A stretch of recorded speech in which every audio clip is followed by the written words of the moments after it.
Sebelum melanjutkan, jangan lupa subscribe dulu, terima kasih. Bab 66, mengejutkan kalangan kelas atas. Halo, namaku Jordan Stelle. Jordan turun dari mobil Maybach seharga 1,8 juta dolar AS dengan setelan jas putih dan berjalan mendekat. Pada saat yang sama, semua orang menatapnya dengan mata penuh kekaguman. Bahasa Indonesia.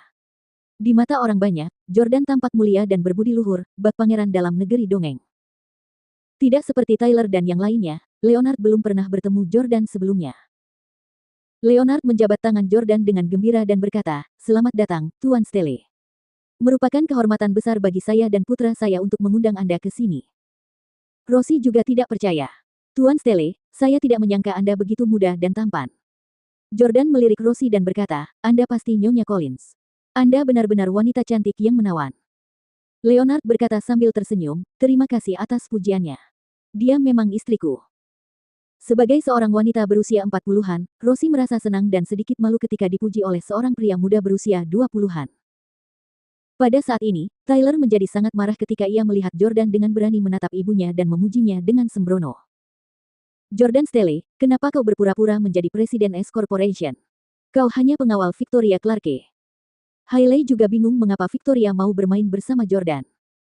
Semua tamu undangan di pesta pernikahan itu adalah tokoh-tokoh terhormat Orlando, dan Hailey merasa tidak pantas bagi Victoria untuk menipu semua orang seperti ini. Sebelum Jordan bisa mengatakan apapun, Tuan Walton sudah berjalan mendekat untuk berjabat tangan dengannya. "Tuan Stelle, saya sudah lama mendengar tentang Anda. Senang bertemu dengan Anda." Jordan juga sangat terkejut. "Tuan Walton, apakah Anda juga mengenal keluarga Collins?" Jika Walton dan keluarga Collins saling kenal dekat, Jordan tentu akan sedikit bingung. Meskipun Jordan pada akhirnya masih yang paling berkuasa, Walton, bagaimanapun juga, merupakan salah satu taipan teratas di negara itu. Walton melambaikan tangannya dan berkata, tidak, saya datang khusus untuk menemui Anda setelah mendengar bahwa Anda akan berada di Orlando beberapa hari yang lalu. Sebenarnya, 3 tahun yang lalu, saya makan malam dengan kakek Anda di La. Stelle, kakek Anda, adalah idola saya, dan saya selalu ingin mengunjunginya lagi, tetapi saya khawatir saya mungkin akan mengganggunya. Apakah dia baik-baik saja akhir-akhir ini?" Tyler dan Hailey sama-sama terkejut saat mengetahui bahwa Walton mengenal kakek Jordan. Mungkinkah dia melakukan kesalahan? Mereka bertanya-tanya. Jordan berkata sambil tersenyum, "Kakekku akhir-akhir ini baik-baik saja, dan dia pernah bercerita tentangmu kepadaku sebelumnya, Tuan Walton. Kakek berkata bahwa kau adalah sosok legendaris dan ahli dalam bisnis. Dia juga ingin bertemu denganmu.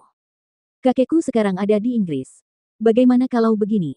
Beritahu aku jika kamu kebetulan pergi ke Inggris, dan aku akan mengatur waktu untuk bertemu." Tuan Walton langsung berkata dengan gembira, "Bagus sekali. Bagaimana kalau kita bertukar nomor telepon?" Walton mengeluarkan telepon genggamnya dan memasukkan nomor Jordan ke dalam kontaknya. Semua petinggi industri bisnis yang hadir merasa iri karena mereka juga menginginkan nomor Tuan Walton. Namun, Tuan Walton, yang berada jauh di udara, benar-benar berinisiatif meminta nomor Jordan. Setelah mendapatkan nomor telepon Jordan, Walton berkata, "Saya harus menghadiri rapat lain. Saya pamit dulu." Tuan Walton pergi setelah berjabat tangan lagi dengan Jordan. Begitu Walton pergi, seseorang muncul entah dari mana. Dia bergegas mendekati Jordan dan berlutut di depannya sambil bersujud tanpa henti. Penonton tercengang, begitu pula Tyler, yang melihat dan kemudian berseru, "Tuan Dunn. Bukankah Anda Tuan Dunn, agen umum Ubreats Orlando? Sudah lama saya tidak bertemu Anda, kemana saja Anda?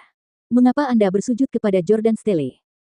"Ya, Ryan Dunn lah yang memecat Jordan saat itu." Ryan menatap Tyler dan berkata, "Saya pergi ke DC untuk mencari Jones dan memohon padanya agar mengizinkan saya menjadi agen umum lagi, dan butuh waktu lebih dari setengah bulan untuk meyakinkannya. Selama Stelle bersedia memaafkan saya, dia akan bersedia terus bekerja sama dengan saya," katanya. Setelah menjelaskan, Ryan terus bersujud kepada Jordan. Tuan Stelle, saya salah. Saya seharusnya tidak menyinggung Anda. Saya tidak tahu seberapa berkuasanya Anda. Itu semua karena hasutan keluarga Camden. Saya sama sekali tidak menentang Anda. Ini semua hanya kesalahpahaman. Mohon maafkan saya, Tuan Stelle." Semua anggota keluarga Camden tercengang. Herman bertanya, "Tuan Dunn, apakah Anda yakin bahwa Jordan adalah presiden S Corporation? Jangan sampai salah pilih orang." Ryan berbalik dan berteriak pada Herman, "Salah, kakiku. Tuan Jones sendiri yang mengatakan kepadaku bahwa Tuan Stele adalah orang yang memintanya untuk mencabut hak-hakku sebagai agen umum. Kalau bukan karenamu, aku tidak akan berakhir dalam situasi seperti ini. Herman menelan ludahnya. Mungkinkah Jordan memang menelepon bos Obreats saat pesta ulang tahun kemarin? Apakah dia benar-benar memecat Ryan Dunn sebagai agen umum hanya dengan satu panggilan telepon? Tuan Stele, Tuan Stele. Pada saat ini, orang lain juga mulai meratap. Seorang pria setengah baya berjalan mendekat dalam keadaan acak-acakan. Bukankah itu Zack Smith yang memiliki restoran Sunni? Mengapa dia berpakaian sangat lusuh? Bagaimana dia bisa sampai seperti ini? Restorannya menghadapi persaingan ketat dari Cloud Cafeteria, dan hampir tidak ada pelanggan setiap hari. Dia sudah lama mulai kesulitan. Seseorang mengenali Zack, pemilik restoran Sunni. Zack menghampiri Jordan dan berlutut di depannya di samping Ryan. Tuan Stele, saya salah. Saya tidak mengenali sosok hebat seperti Anda. Ryan berkata, jangan tiru dialogku. Zack mengabaikannya dan melanjutkan, semua ini salah keluarga Camden karena menghasutku. Aku benar-benar terpaksa menentangmu saat perjamuan itu. Tuan Stele, tolong perlakukan aku seperti orang tak berarti dan biarkan aku pergi. Zack benar-benar tidak dapat bertahan lebih lama lagi. Penyanyi-penyanyi terkenal tampil di Cloud Cafeteria setiap hari, dan harga makanannya pun terjangkau. Jordan menghabiskan uang untuk berurusan dengan Zack, tetapi Zack sama sekali tidak mampu untuk bermain-main dengannya. Melihat Ryan dan Zack sama-sama berlutut di depan Jordan, Tyler tidak lagi berpikir bahwa mereka hanya keliru. Mungkinkah Jordan benar-benar Presiden S Corporation? Pada saat ini, Drew berdiri dengan ponselnya dan berjalan mendekat. Mereka yang masih meragukan identitas Jordan, mantan sepupu iparku, keluarkan ponsel kalian sekarang dan cari tahu siapa Presiden S Corporation yang menggunakan aplikasi Heaven's Eye. Aplikasi Heaven's Eye akan menyediakan nama dan foto para presiden berbagai perusahaan. Namun, Jordan sebelumnya telah menyembunyikan profilnya agar tidak ada yang dapat menemukannya. Saat ini, Jordan tidak perlu bersembunyi lagi. Tyler dan Hailey mengeluarkan ponsel mereka pada saat yang sama. Mereka mulai memeriksa aplikasi, dan ternyata Jordan memang Presiden S Corporation. Tidak. Hailey begitu terkejut hingga ia menjatuhkan iPhone-nya ke tanah.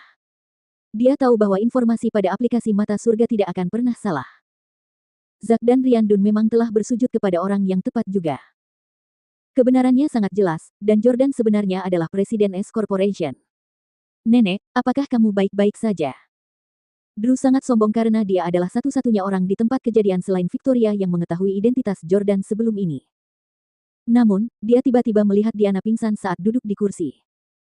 Bu, bagaimana keadaanmu? Aku akan mengantarmu ke rumah sakit. Herman bergegas menggendong Diana. Benedict dan Sylvie dengan panik berkata, ayo kita bawa dia ke rumah sakit. Namun, Herman tetap memeluk Diana erat-erat dan enggan melepaskannya.